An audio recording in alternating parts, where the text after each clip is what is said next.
Plusieurs millions de foyers reçoivent la télévision au moyen de la diffusion hertzienne. Partout en France, des émetteurs apportent gratuitement et librement la télévision aux téléspectateurs. Au centre de cette couverture, la société TDF, opérateur d'infrastructures de télécommunications et de diffusion audiovisuelle. Acteur majeur de la diffusion de la télévision numérique terrestre et de la radio en France, TDF développe également des infrastructures pour la téléphonie mobile et déploie la fibre optique en zone rurale. Olivier Huard, PDG du groupe TDF, répond aux questions de Patrice Degois, rédacteur en chef de Smart Intégration Magazine.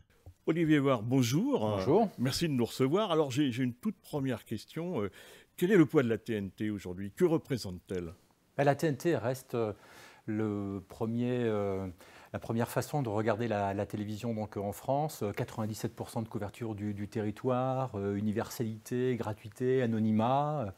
Et puis cette année, en 2020, ça a été 1h10 de plus en moyenne pendant le confinement que les gens regardaient donc, la télévision, 20 minutes de plus sur toute l'année, sur une durée moyenne de visionnage qui représentait déjà en 2019 3h40. Donc vous voyez une place très très importante dans le quotidien donc, des Français.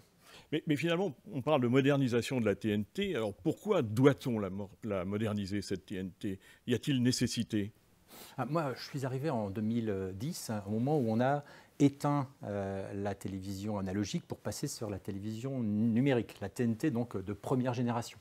Ça, c'était de la simple définition. Puis ensuite, on est passé en 2016 à la haute définition qu'on a généralisée. Et là, aujourd'hui, on voit ici et là la 4K, de la 8K, de l'ultra haute définition.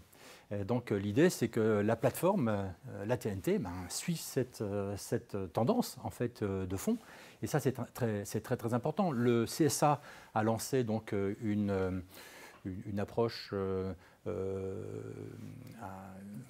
consultation publique, voilà, et on a donné donc, les résultats en mai 2020. Donc il est maintenant temps de mettre en œuvre cette modernisation. Cette modernisation, c'est deux tendances. Première tendance, l'interactivité, pour faire en sorte que, on puisse avoir accès à des services de type le start-over, le restart, le guide des programmes. Et puis deuxième tendance, c'est évolution de la qualité de l'image et du son. Alors dans les deux cas, c'est très important de lancer cette modernisation parce qu'il y a par derrière des questions donc, de normes. Pour l'interactivité, ce qui va être très très important, c'est de développer de façon homogène et très large dans les téléviseurs la norme HBB-TV qui permet en fait le double langage entre la TNT d'un côté et Internet de l'autre.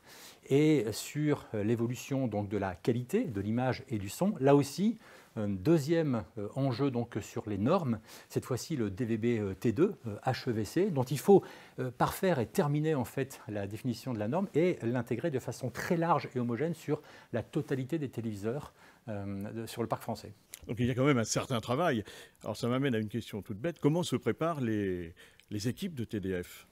Alors, c'est sûr que c'est un gros travail. Je pense qu'il faut vraiment y aller maintenant très vite, parce que surtout si on veut bénéficier de l'effet waouh des Jeux Olympiques en 2024. 2024, ça commence à être bientôt, en fait. On a encore beaucoup de travail. Alors, comment est-ce qu'on se prépare? Nous, on travaille beaucoup sur le réseau. On travaille sur notamment le scénario qu'on appelle 5+1, c'est-à-dire condenser toutes les chaînes en haute définition sur 5 MUX et réserver un MUX particulier, donc en très haute définition, ultra haute définition. Ça suppose de travailler sur les fréquences, ça suppose de travailler également sur les normes.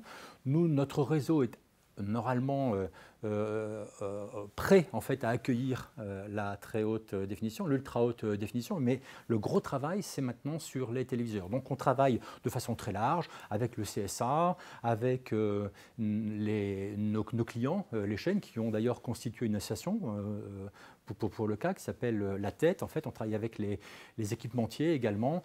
Et voilà, donc il y a tout un écosystème à motiver, à mobiliser. Et je pense que maintenant, il faut vraiment y aller, quoi. Alors, concernant la TNT, il y a la modernisation de la TNT, il y a un problème réglementaire qui se pose ou un problème législatif. Comment pourrait-on faire pour aller plus vite, finalement, pour raccourcir les délais en tout cas. On a compris donc que tout le monde appelle de ses voeux, hein, tout l'écosystème des médias appelle de ses voeux la modernisation donc, de la TNT. Ça a été rendu public par la consultation publique du CSA. Je crois que maintenant il faut vraiment inscrire ça dans un calendrier de travail assez serré, d'autant qu'il y a vraiment des points de passage réglementaires. Il faut forcer en fait la diffusion très très large et homogène des normes HbbTV d'un côté et DVB-T2 HEVC dans les téléviseurs. Donc là, je pense qu'il faut vraiment y aller très très vite. Et un peu à l'instar de ce que le CSA a réalisé avec brio et dans une prouesse incroyable en matière de radio numérique terrestre hein, sur le DAB+. Je pense qu'il serait bien que le CSA, appuyé par l'ensemble en fait, hein, des acteurs et probablement aussi par le législateur, puisse donc ancrer plus clairement le chemin pour arriver et pour garantir que la TNT puisse bénéficier de l'ultra haute définition pour les Jeux Olympiques de 2024. Merci beaucoup.